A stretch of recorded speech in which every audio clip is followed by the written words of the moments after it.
എല്ലാവർക്കും നമസ്കാരം. നമ്മളെല്ലാവരും ജീവിതത്തിൽ ഒരുപാട് ആളുകളെ കണ്ടിട്ടുണ്ട്. ചിലർ നമ്മെ വേദനിപ്പിച്ചവരും ചിലർ നമ്മെ പൂർണ്ണമായി മാറ്റിയവരുമാണ്. പക്ഷെ ഒരു ചോദ്യം നമ്മളെല്ലാവരും ഒരിക്കലെങ്കിലും സ്വയം ചോദിക്കും: ആരെ ഞാൻ വിശ്വസിക്കണം? നമ്മുടെ ജീവിതത്തിലെ വേദനകളിൽ ഭൂരിഭാഗവും വിശ്വാസം എന്ന പദത്തിൻ്റെ പിന്നിലാണ്. ആരെങ്കിലും നമ്മെ വഞ്ചിച്ചപ്പോൾ നമ്മൾ പറഞ്ഞിട്ടുണ്ടാവും, ഇനി ഞാൻ ആരെയും വിശ്വസിക്കില്ല. പക്ഷെ അതുകൊണ്ട് നമ്മുടെ ഹൃദയം പൂർണ്ണമായോ? ഇല്ല. അത് വേദനയുടെ മതിലുകൾ കൊണ്ട് അടഞ്ഞു പോകും. ഒരുപാട് നല്ലവരെ നമ്മൾ അകറ്റി നിർത്തുകയും ചെയ്യും. വിശ്വാസം ഒരു കുലുങ്ങുന്ന പാലമാണ്. അത് കടന്നു പോകുമ്പോൾ നമുക്ക് പേടിയുണ്ടാകും. പക്ഷേ അത് കടന്നാൽ ജീവിതത്തിൻ്റെ മറ്റൊരു മനോഹര ഭാഗം നമുക്ക് കാണാൻ സാധിക്കും. നാം ബാല്യകാലത്ത് എത്ര വിശ്വസിച്ചിരുന്നുവെന്നൊന്ന് ഓർത്തു നോക്കൂ. ഒരു കുഞ്ഞ് അമ്മയോട് ചോദിക്കില്ല, നിങ്ങൾ എന്നെ പിടിക്കുമോ എന്ന്. അത് ഓടും, വീഴും, വീണ്ടും ചിരിക്കും. കാരണം അതിന് വിശ്വാസമുണ്ട്. അത് ചോദിക്കാതെ തന്നെ അത് അറിയുന്നു, എനിക്ക് ആരോ പിന്നിലുണ്ടെന്ന്. അത് തന്നെയാണ് വിശ്വാസത്തിൻ്റെ ശുദ്ധരൂപം. പക്ഷെ ജീവിതം കടന്നു പോകുമ്പോൾ നമ്മെ ചിലർ വേദനിപ്പിക്കും. നമ്മൾ തുറന്ന മനസ്സോടെ പറഞ്ഞ രഹസ്യം മറ്റൊരാൾ ചിരിച്ചുകൊണ്ട് പറയുമ്പോൾ നമ്മൾ അടയ്ക്കുന്നു മനസ്സിൻ്റെ വാതിൽ, ഒരിക്കലും തുറക്കാനില്ലെന്ന് തീരുമാനിച്ചതുപോലെ. അവിടെ നിന്നാണ് പ്രശ്നം തുടങ്ങുന്നത്. കാരണം വിശ്വാസം നഷ്ടപ്പെട്ടവൻ ലോകത്തെ മുഴുവൻ സംശയത്തോടെയാണ് കാണുന്നത്. ഓരോ പുഞ്ചിരിയും അവന് തോന്നും, ഇത് കപടമാണോ? ഓരോ വാക്കും സംശയിക്കപ്പെടും, ഇതിനു പിന്നിൽ എന്തെങ്കിലും ഉണ്ടോ എന്ന്. ഇങ്ങനെ നമുക്ക് ഗ്രാജ്വലി ലോകം ഇരുണ്ടതായി തോന്നും. പക്ഷെ ചിന്തിക്കുക, വിശ്വാസമില്ലാത്ത ജീവിതം എന്താണ്? നമ്മൾ ആരെയും വിശ്വസിക്കാതെ, ആരെയും അനുവദിക്കാതെ ജീവിക്കുമ്പോൾ നമുക്ക് സുരക്ഷയുണ്ടാകും, പക്ഷെ സന്തോഷമില്ല. സുരക്ഷയും സന്തോഷവും ഒരുമിച്ച് ലഭിക്കണമെങ്കിൽ വിശ്വാസം അത്യാവശ്യമാണ്. വിശ്വാസം അപകടകരമാകാം, അതെ, പക്ഷെ അതില്ലാത്ത ജീവിതം ഒരിക്കലും പൂർണ്ണമാവില്ല. ഒരു പുഷ്പം വിരിയാൻ സൂര്യൻ്റെ ചൂട് വേണം. അതുപോലെ മനുഷ്യൻ്റെ ഹൃദയം വിരിയാൻ വിശ്വാസവും വേണം. അപ്പോൾ ഒരു ചോദ്യം ഉയരും: എല്ലാവരും ഒരുപോലെയല്ലല്ലോ, എങ്ങനെ നമ്മൾ തിരിച്ചറിയും? ശരിയാണ്, എല്ലാവരെയും നമ്മൾ വിശ്വസിക്കേണ്ടതില്ല. പക്ഷെ വിശ്വാസം പൂർണ്ണമായി ഉപേക്ഷിക്കാനും പാടില്ല. കാരണം ഒരാൾ നമ്മെ വഞ്ചിച്ചതുകൊണ്ട് അടുത്തത് സത്യം പറയില്ലെന്ന് അർത്ഥമാക്കുന്നില്ല.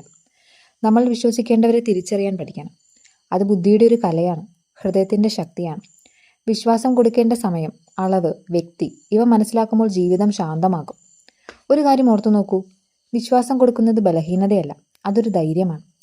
കാരണം ആരെയെങ്കിലും വിശ്വസിക്കുന്നു എന്നത് ഞാൻ എൻ്റെ ഹൃദയം നിനക്ക് തുറക്കുന്നു എന്നുള്ള ഏറ്റവും വലിയ ധൈര്യപ്രകടനമാണ്.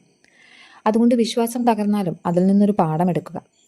ആദ്യമായി നമുക്ക് നമ്മുടെ മനസ്സിനെ വിശ്വസിക്കാൻ പഠിക്കണം. നിന്റെ തീരുമാനങ്ങൾ, നിന്റെ ബുദ്ധി, നിന്റെ അനുഭവങ്ങൾ, അവയെ വിശ്വസിക്കുക. അവയാണ് നിങ്ങൾക്ക് വഴികാട്ടിയാവുന്നത്. അതുകൊണ്ട് ഇന്നത്തെ ഈ വീഡിയോയുടെ ആരംഭത്തിൽ ഞാൻ പറയുന്നത് ഒറ്റ വാക്കാണ്: വിശ്വാസം ജീവിതത്തിൻ്റെ ശ്വാസമാണ്. ഇത് നഷ്ടപ്പെട്ടാൽ നാം ജീവിക്കും, പക്ഷെ ആഴത്തിൽ ഒന്നും അനുഭവിക്കാൻ സാധിക്കില്ല.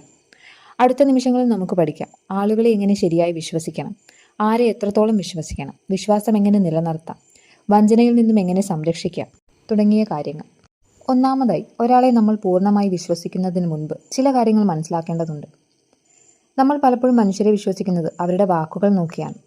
പക്ഷേ യഥാർത്ഥത്തിൽ അവർ ആരാണെന്ന് കാണിക്കുന്നത് അവരുടെ നടപ്പാണ്. ഒന്ന് ചിന്തിക്കുക, ഒരാൾ നിങ്ങളോട് പറയുന്നു, ഞാൻ എപ്പോഴും നിനക്കൊപ്പം ഉണ്ടാകും എന്ന്. പക്ഷെ നിങ്ങൾ ശരിക്കും ഒരു കഷ്ടത അനുഭവിക്കുമ്പോൾ അയാൾ ഉണ്ടായെന്ന് വരില്ല. അവിടെയാണ് വിശ്വാസത്തിൻ്റെ യഥാർത്ഥ പരീക്ഷണം. ഒരുപാട് പേരെ നാം വേഗത്തിൽ വിശ്വസിക്കുന്നുണ്ട്. കാരണം നമുക്ക് ആരെങ്കിലും നമ്മെ മനസ്സിലാക്കണമെന്ന് തോന്നുന്നു. പക്ഷെ മനസ്സിലാക്കുന്നു എന്നതും നാടകമായി പരിഗണിക്കുന്നു എന്നതും തമ്മിൽ വലിയ വ്യത്യാസമുണ്ട്. മനുഷ്യനെ മനസ്സിലാക്കാനുള്ള മാർഗം ഓരോന്നാണ്. അയാളെ ശ്രദ്ധിക്കുക, അയാൾ എങ്ങനെ മറ്റുള്ളവരോട് പെരുമാറുന്നു എന്ന് നോക്കുക. പുറകിൽ മറ്റുള്ളവരെക്കുറിച്ച് മോശമായി സംസാരിക്കുന്നുണ്ടോ എന്ന് ശ്രദ്ധിക്കുക. ചെറിയ കാര്യങ്ങളിൽ വാഗ്ദാനം പാലിക്കാറുണ്ടോ എന്നും നോക്കുക. നിങ്ങൾക്ക് എന്തെങ്കിലും ഗുണമുള്ളപ്പോൾ മാത്രമാണോ അയാൾ നല്ലവനായി കൂടെ നിൽക്കുന്നത് എന്നും ശ്രദ്ധിക്കുക. കാരണം നിങ്ങളെക്കുറിച്ച് അവർ പറഞ്ഞതല്ല, അവർ മറ്റുള്ളവരെ എങ്ങനെ കാണിക്കുന്നു എന്നതാണ് അവരുടെ യഥാർത്ഥ രൂപം. ഒരു മനുഷ്യനെ മനസ്സിലാക്കാൻ വാക്കുകൾക്കപ്പുറം കാണേണ്ടത് അവൻ്റെ നിശബ്ദമായ പ്രവൃത്തികളാണ്. അവൻ സഹായിക്കാതെ പോയപ്പോഴും മിണ്ടാതെ ഒരാളെ സംരക്ഷിക്കാൻ ശ്രമിക്കുന്നുണ്ടോ? അവൻ പരസ്യമായി ഇല്ലെങ്കിലും പിന്നിൽ നിനക്കായി നിൽക്കുന്നുണ്ടോ? ഇതൊക്കെയാണ് പരിശോധിക്കേണ്ടത്. അതുകൊണ്ട് വിശ്വാസം നൽകുന്നതിന് മുൻപ് മനസ്സിലാക്കാൻ ശ്രമിക്കുക. കാരണം മനസ്സിലാക്കാതെ കൊടുക്കുന്ന വിശ്വാസം മധുരമുള്ള വിഷമാകും. ആദ്യത്തേതിൽ അത്ഭുതം തോന്നും, പിന്നെ അത് നിങ്ങൾക്ക് വേദനയായി മാറും. അതുകൊണ്ട് ഓർക്കുക, ഒരു വ്യക്തിയെ വേഗത്തിൽ വിശ്വസിക്കുന്നതിലും നല്ലത് അയാളെ മന്ദഗതിയിൽ മനസ്സിലാക്കുന്നതാണ്. അതായിരിക്കും നിങ്ങൾക്ക് സുരക്ഷിതമായിരിക്കുക. രണ്ടാമതായി, വിശ്വാസം എന്നത് ഒരു പ്രക്രിയയാണ്. അത് വളരെ പെട്ടെന്ന് നടത്തേണ്ട കാര്യമല്ല എന്നതാണ്. ജീവിതം മുഴുവൻ നമ്മെ പഠിപ്പിച്ചിട്ടുള്ളതല്ലേ, വിശ്വസിക്കണം, സത്യസന്ധരാകണം. പക്ഷെ ആരെയും ഒന്നാമത്തെ ദിവസം തന്നെ വിശ്വസിക്കേണ്ട കാര്യമില്ല. വിശ്വാസം ഒരു പുഷ്പം പോലെയാണ്. അത് ഉടനെ വിരിയില്ല, അത് സമയമെടുക്കും. നമുക്കതിന് സൂര്യൻ്റെ ചൂടും വെള്ളവും സഹനവും കൊടുക്കണം. ഒരാൾ ഇന്ന് നല്ലവനായി തോന്നിയാലും അവൻ്റെ യഥാർത്ഥ സ്വഭാവം കാണാൻ സമയം വേണം. കാരണങ്ങൾ ഉണ്ടാകുമ്പോൾ മനുഷ്യരുടെ മുഖം മാറുന്നത്. സുഖത്തിലൊപ്പം നിൽക്കുന്നവർ അനവധിയാണെങ്കിലും ദുഃഖത്തിലൊപ്പം നിൽക്കുന്നവർ അവരാണ് വിശ്വാസം അർഹിക്കുന്നവർ. വിശ്വാസം ഒരു പരീക്ഷ പോലെയാണ് കാണേണ്ടത്. അതൊരിക്കൽ എഴുതിയാൽ പോരാ.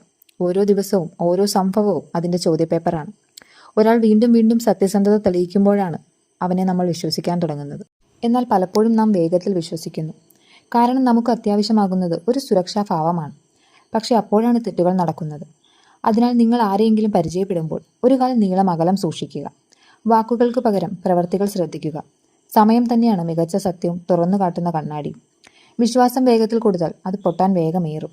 പക്ഷെ സമയത്തോടെ വളർത്തിയ വിശ്വാസം ഒരു വൃക്ഷം പോലെ ഉറപ്പുള്ളതായിരിക്കും.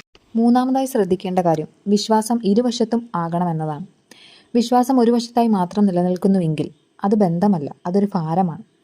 നിങ്ങൾ ഒരാളെ പൂർണ്ണമായി വിശ്വസിക്കുമ്പോഴും അയാൾ നിങ്ങളെ സംശയിക്കുന്നുണ്ടെങ്കിൽ ആ ബന്ധം നീണ്ടു നിൽക്കില്ല. കാരണം വിശ്വാസം ഒരു സമതുല്യതയാണ്. നമ്മൾ അറിയണം, വിശ്വാസം നൽകുന്നത് മാത്രമല്ല, അത് നിലനിർത്താനും തിരിച്ചു നൽകാനും അറിയണം. ചിലർ നമുക്കൊപ്പം മനോഹരമായി പെരുമാറും, പക്ഷെ അവർ നമ്മെ ഒരിക്കലും വിശ്വസിക്കാറില്ല. അവർ ചിരിക്കും, സംസാരിക്കും, പക്ഷെ ഉള്ളിൽ മതിലുകൾ ഉണ്ടാകും. അപ്പോൾ എന്താണ് സംഭവിക്കുന്നത്? നമ്മൾ മാത്രം തുറന്ന മനസ്സോടെയായിരിക്കും, അവർ അടഞ്ഞ മനസ്സോടെയും. അതൊടുവിൽ നിങ്ങൾക്ക് മാത്രമേ വേദന നൽകുകയുള്ളൂ. അതിനാൽ വിശ്വാസം ഇരുവശത്തും ഉണ്ടോ എന്ന് നിരീക്ഷിക്കണം. ഒരു വ്യക്തി നിങ്ങളുടെ ചിന്തകളെയും വികാരങ്ങളെയും മാനിക്കുന്നുണ്ടോ? അവൻ തൻ്റെ രഹസ്യങ്ങൾ പങ്കിടുന്നുണ്ടോ? അവൻ നിങ്ങൾക്ക് നേരെ തുറന്നു പോകുന്നുണ്ടോ? ഇല്ലെങ്കിൽ നീ ഒരുവൻ മാത്രം വിശ്വാസം കെട്ടിപ്പടുക്കുകയാണെന്ന് മനസ്സിലാക്കുക. വിശ്വാസം എന്നത് രണ്ട് ഹൃദയങ്ങൾ തമ്മിലുള്ള പാലമാണ്. ഒരാൾ മാത്രമേ അത് പണിയുന്നുണ്ടെങ്കിൽ അത് നിലനിൽക്കില്ല. അതിനാൽ ഒരാൾ നിങ്ങളെ വിശ്വസിക്കുന്നില്ലെങ്കിൽ നിങ്ങൾക്കും അതിനുപരി തുറന്നു പോകേണ്ട കാര്യമില്ല. പക്ഷെ ദേഷ്യത്തോടെയല്ല, അത് ബുദ്ധിയോടെ തന്നെയുള്ള തീരുമാനമായിരിക്കണം. നാലാമതായുള്ള കാര്യമാണ് വിശ്വാസം തകരുമ്പോൾ അതിൽ നിന്ന് പാഠമെടുക്കുക എന്നത്. ഒരു ദിവസം നീ ഒരാളെ വിശ്വസിച്ചു, അവൻ നിന്നെ വഞ്ചിച്ചു. അത് വേദനിപ്പിക്കും. പക്ഷെ ചിന്തിക്കുക, നീ എന്താണ് അതിൽ നിന്ന് പഠിച്ചത്? ജീവിതത്തിൽ ഏത് വേദനയാണെങ്കിലും അത് നിങ്ങൾക്കൊന്ന് പഠിപ്പിക്കുന്നുണ്ടെങ്കിൽ അത് വിലപ്പെട്ടതാണ്. ഒരു തെറ്റായ വിശ്വാസം നിങ്ങൾക്ക് 3 വാക്കുകൾ പഠിപ്പിക്കും: ശ്രദ്ധിക്കുക, വിലയിരുത്തുക, ശാന്തമായി നീങ്ങുക. അവൻ നിങ്ങളെ വേദനിപ്പിച്ചത് അവൻ്റെ സ്വഭാവമാണ്. പക്ഷെ അതിൽ നിന്ന് നിങ്ങൾ പാഠമെടുത്തില്ലെങ്കിൽ ആ തെറ്റ് വീണ്ടും ആവർത്തിക്കും. വിശ്വാസം തകരുമ്പോൾ ഒരിക്കലും പറയരുത് എല്ലാവരും മോശമാണെന്ന്. പകരം പറയേണ്ടത് ഇതെനിക്കുള്ള പാഠമായിരുന്നു എന്നതാണ്. അങ്ങനെയാണ് ബുദ്ധിയുള്ളവരുടെ സമീപനവും. നിങ്ങൾക്കൊരു പാഠം കിട്ടിയാൽ അത് വിശ്വാസത്തെ കൂടുതൽ ശക്തമാക്കും. നീ ഇനി മറ്റുള്ളവരെ നിരീക്ഷിക്കുമ്പോൾ കൂടുതൽ സൂക്ഷ്മമാകും. മനസ്സിൻ്റെ ആഴം ഉപയോഗിച്ച് തിരിച്ചറിയും. ആളിൻ്റെ മുഖമല്ല, മനസ്സാണ് നോക്കേണ്ടത്. അതുകൊണ്ട് വിശ്വാസം തകരുമ്പോൾ കരയുക, വേദനിക്കുക. പക്ഷെ ഒരിക്കലും പറയരുത് ഞാൻ ഇനി ആരെയും വിശ്വസിക്കില്ല എന്ന്. കാരണം അങ്ങനെ പറഞ്ഞാൽ നിങ്ങൾക്ക് നിങ്ങളെ തന്നെ നഷ്ടമാകും. വേദനയിൽ നിന്ന് പാഠമെടുക്കുന്നത് തന്നെയാണ് യഥാർത്ഥ വളർച്ച. അഞ്ചാമതായി ഉള്ളതാണ് വിശ്വാസം എന്നത് ആദ്യം സ്വയം നേടിയെടുക്കേണ്ട ഒന്നാണ്. നീ മറ്റുള്ളവരെ വിശ്വസിക്കാൻ ശ്രമിക്കുമ്പോൾ ആദ്യം നീ നിന്റെ മനസ്സിനെ വിശ്വസിക്കണം. കാരണം ആത്മവിശ്വാസമില്ലാത്തവർക്ക് മറ്റാരെയും പൂർണ്ണമായി വിശ്വസിക്കാനാവില്ല. നിങ്ങളുടെ മനസ്സിൽ എത്ര തവണ ഇങ്ങനെ പറഞ്ഞിട്ടുണ്ട്, എനിക്ക് തോന്നുന്നുണ്ട് ഈ ആളിൽ എന്തോ തെറ്റുണ്ടെന്ന്. പക്ഷെ നിങ്ങളത് കേട്ടില്ല, പിന്നെ വഞ്ചിക്കപ്പെടും. കാരണം നീ നിന്റെ സ്വന്തം ബുദ്ധിയെ വിശ്വസിച്ചില്ല. സ്വയം വിശ്വസിക്കുന്നവന് മറ്റുള്ളവരെ തിരിച്ചറിയാൻ കഴിയും. അവന് തൻ്റെ മനസ്സിൻ്റെ സൂചനകൾ കേൾക്കാനും സാധിക്കും. അവൻ പറയില്ല എനിക്ക് സംശയമുണ്ട്, പകരം പറയും എനിക്ക് അനുഭവമുണ്ട് എന്ന്. സ്വയം വിശ്വാസമുണ്ടെങ്കിൽ നീ ഒരു വഞ്ചന കണ്ടാൽ ഉടനെ വീഴില്ല. ഒരു തെറ്റിന് ശേഷം ഉയർന്നു നടക്കുക മാത്രമേ ചെയ്യുകയുള്ളൂ. കാരണം നിങ്ങൾ അറിയും നിങ്ങളുടെ വില നിങ്ങൾക്കറിയാമെന്ന്. മറ്റുള്ളവരെ വിശ്വസിക്കുന്നതിന് മുന്നേ നിങ്ങൾ പറയേണ്ട ആദ്യ വാക്ക് ഇതായിരിക്കണം: ഞാൻ എന്നെ വിശ്വസിക്കുന്നു. അപ്പോൾ നിങ്ങളുടെ ഉള്ളിൽ ഒരു ശാന്തത വരും. ആത്മവിശ്വാസത്തോടെ തീരുമാനങ്ങൾ എടുക്കും. പിന്നെ വിശ്വാസം കൊടുക്കേണ്ടവരും കൊടുക്കാൻ പാടില്ലാത്തവരും നിങ്ങൾക്ക് സ്വാഭാവികമായി തിരിച്ചറിയാൻ സാധിക്കും.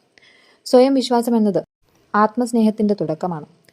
നീ നിന്നെ സ്നേഹിക്കുമ്പോൾ നീ അനാവശ്യമായ ആരെയും പിടിച്ചു നിർത്താൻ ശ്രമിക്കില്ല.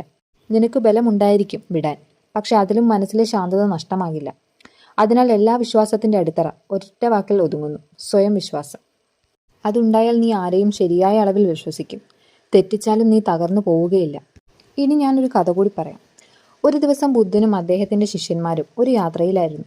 മലമുകളിൽ നിന്നും താഴേക്ക് നടക്കുമ്പോൾ ഒരു ശിഷ്യൻ ബുദ്ധനോട് ചോദിച്ചു: ഗുരുവേ, ഞാൻ പലപ്പോഴും വഞ്ചിക്കപ്പെടുന്നു. ഞാൻ വിശ്വസിക്കുന്നവരാണ് എന്നെ വേദനിപ്പിക്കുന്നത്. അപ്പോൾ ഞാൻ ആളുകളെ എങ്ങനെയാണ് വിശ്വസിക്കേണ്ടത്? ബുദ്ധൻ മന്ദഹസിച്ചു. അവർ നടന്നുകൊണ്ടിരിക്കുമ്പോൾ ബുദ്ധൻ ഒരു ചെറു കുളം കണ്ടു. അവിടെ നിന്നും വെള്ളം കുടിക്കാനിരുന്നു. ശിഷ്യനോട് പറഞ്ഞു: നിനക്ക് ഞാനൊരു കഥ പറഞ്ഞു തരാം. അതിനുശേഷം നിന്റെ ചോദ്യത്തിനുള്ള ഉത്തരം നിനക്ക് തന്നെ മറുപടിയാകും. ഒരു ചെറിയ ഗ്രാമത്തിൽ ഒരു കർഷകനുണ്ടായിരുന്നു. അവൻ തൻ്റെ കൃഷിയിടത്തിലേക്കുള്ള വഴി പൂട്ടാൻ എപ്പോഴും മറന്നുപോകും. ഒരു ദിവസം അയൽവാസി പറഞ്ഞു: നീ എന്നെ വിശ്വസിക്കൂ, ഞാൻ നിന്റെ പശുക്കളെ നോക്കിക്കോളാം. കർഷകൻ വാക്കുകൾ കേട്ട് ആ മനുഷ്യനെ പൂർണ്ണമായും വിശ്വസിച്ചു. അടുത്ത ദിവസം പുലർച്ചെ ആ മനുഷ്യൻ പശുക്കളെ വിറ്റ് അപ്രത്യക്ഷനായി.